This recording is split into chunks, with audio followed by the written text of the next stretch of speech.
Hello everyone! In this video we will see and witness a group of unsung heroes known as buffer heroes. Despite often operating behind the scenes, their strategic support and unwavering dedication are the backbone of victory.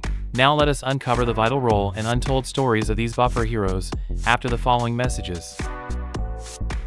You haven't downloaded EverLegion yet? If not, you can download it using my link.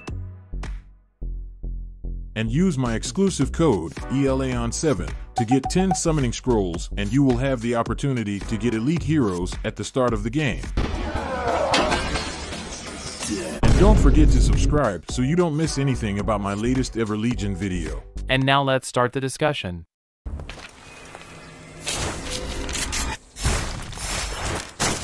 Your fee just went up.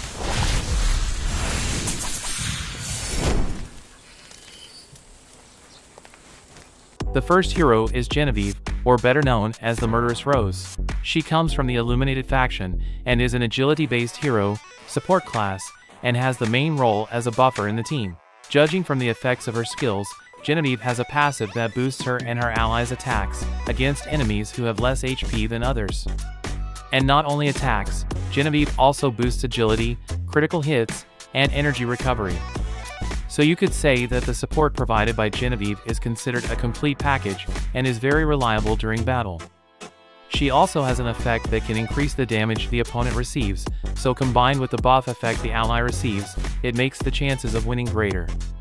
Combined with her talent and signature gear, it gives Genevieve the ability to distribute shields to her closest allies, so that not only are they strong in attacks, Genevieve and her allies are also more durable against hits.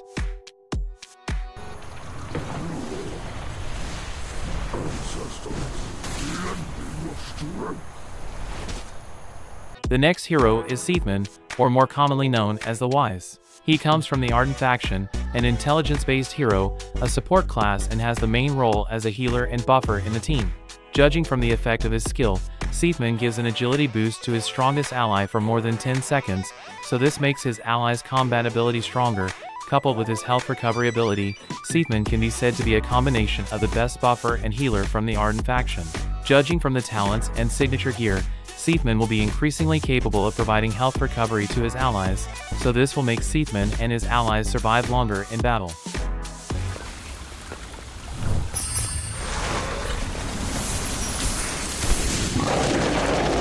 Come on, Car, let's hunt! The next hero is Eluriel, or more commonly known as the Panther Rider. She is from the Vitalis faction, an agility-based hero, ranger class, and has the main role as a buffer in the team. Judging from the effects of her skills, Eluriel at the start of the battle immediately gives buffs in the form of agility and energy recovery to all her allies, so that the combat abilities of Eluriel and her allies have increased significantly. Coupled with Eluriel's passive skill, where every attack will reduce the enemy's defense, as well as blocking the enemy's critical attacks. From here we can see that the combination of buffs and debuffs that Eluriel has will greatly benefit all of her allies. Plus the effect of her talent and signature gear, which gives an accuracy buff effect to her allies, so this will further increase the damage her allies can deal, which is very good. Overall, Eluriel is one of the best buffers in EverLegion.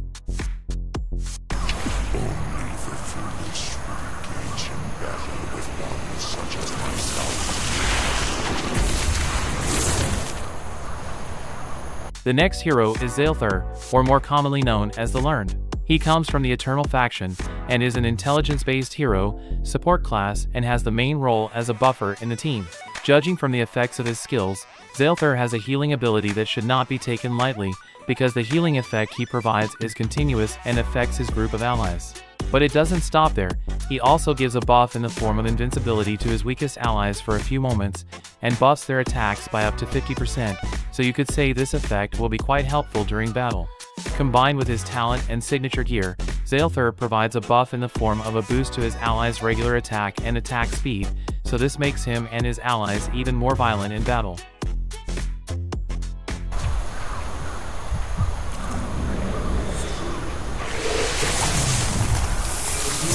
Only those without fear can see beauty in the darkness.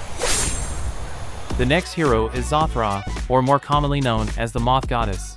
She comes from the Davik faction, is an agility-based hero, a support class, and her main role is as a healer and buffer in the team.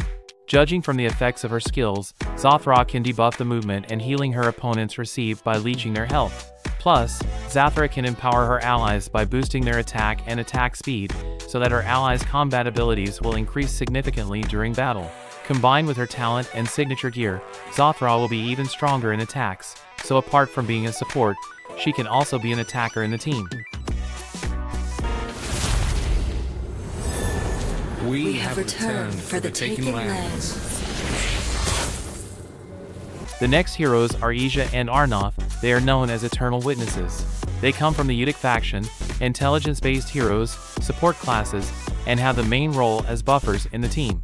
Judging from the skill effects, Ija and Arnoth are the buffers with the most complete abilities in the game, where they can provide shields, attack buffs, agility, attack speed, and restore health and energy to themselves and their allies.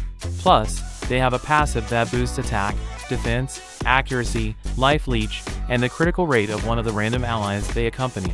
So you could say, bringing Ija and Arnoth can provide a big advantage to the team during battle. Combined with talent and signature gear, they will be even more agile and stronger in providing support to their allies.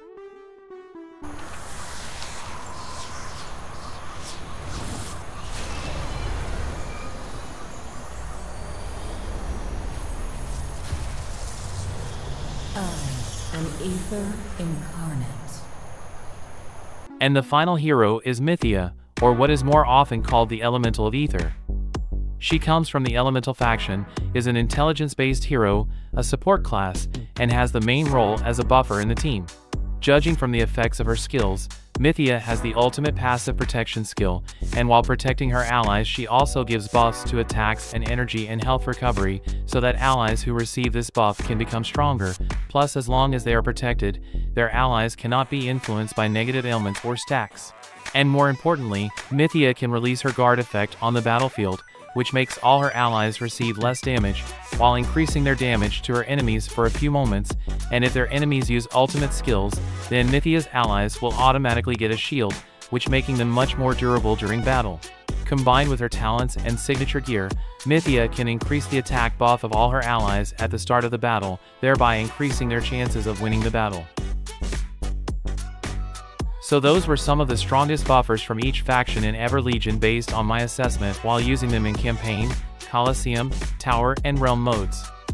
In essence, each of the heroes I mentioned earlier may not always be in the spotlight, but their impact reverberates throughout the battle.